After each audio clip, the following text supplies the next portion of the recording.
dulu lah.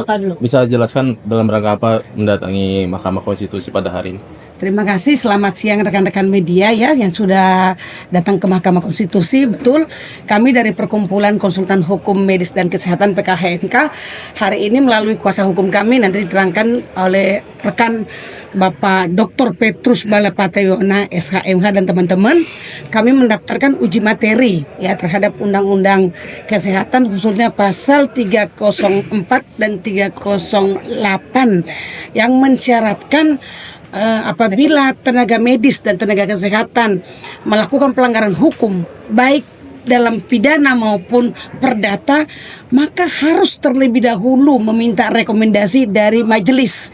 Nah, majelis ini yang dimaksudkan adalah MDP, Majelis Disiplin Profesi, yang saat ini masih dilaksanakan fungsi kewenangan dan tugasnya oleh MKDKI. Selebihnya mengenai materi yang diuji silahkan dengan ketua tim kuasa hukum. Ya, terima kasih Bapak Petrus Balapationa. Silakan monggo. Pak Petrus tadi bawa apa aja ke MK? Jadi yang kita serahkan itu seperti biasa kalau kita di MK itu menyerahkan 9 berkas permohonan, data kuasa hukumnya, daftar bukti atau bukti permulaan yang akan kami serahkan, dan kemarin jam 23 itu secara online kami sudah daftarkan, dan menurut ketentuan di MK kan diberi waktu setelah online itu 7 hari, tapi kami tidak mau sampai hari ke-7. Hari pertama kami langsung menyerahkan fisik yang tadi, yaitu permohonan yudisial atau uji materi pasal 308, 304 yang seperti disebutkan Ibu Risma, bahwa apabila ada dugaan pelanggaran baik pidana atau perdata harus menunggu rekomendasi dari majelis disiplin. Yang kami serahkan tadi sudah diterima dan kami mendapat nomor pendaftaran online-nya 109/2024. Tinggal kita menunggu pemberitahuan dari majelis kapan kami dipanggil untuk sidang panelisnya. Biasanya hanya tidak sampai 2 minggu karena kita sudah masukkan. Biasanya berkas didistribusikan, kemudian ketua menunjuk panelisnya. Mudah-mudahan panelis dalam sidang pertama, mudah-mudahan dia menganggap permohonan ini sudah sempurna sehingga langsung masuk materi. Tapi biasanya ada pendalaman, elaborasi, penegasan, perbaikan, tipe dan segala macam.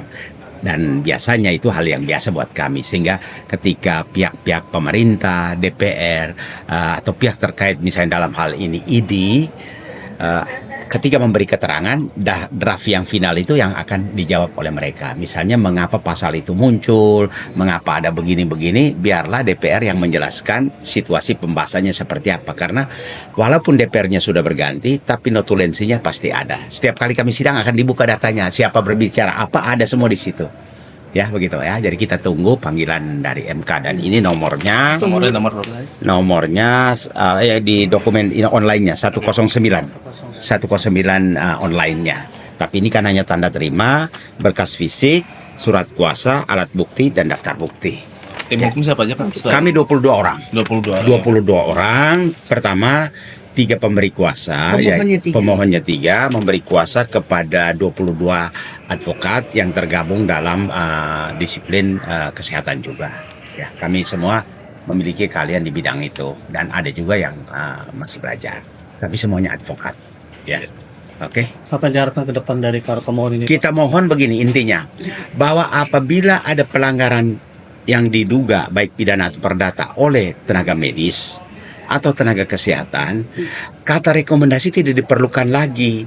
Karena untuk menggugat mereka sudah membatasi diri bahwa yang digugat harus memberikan rekomendasi. Itu kan tidak benar. Seharusnya pasal itu misalnya berbunyi tanpa rekomendasi, satu misalnya. Atau apabila pihak yang merasa dirugikan mengajukan permohonan dan dalam tenggang waktu tertentu tidak dijawab, maka dianggap penolakan. Sama seperti ditun kan, ini enggak. Jadi kita mau gugat tenaga medis yang harus memberi persetujuan, karena nggak nyambung itu.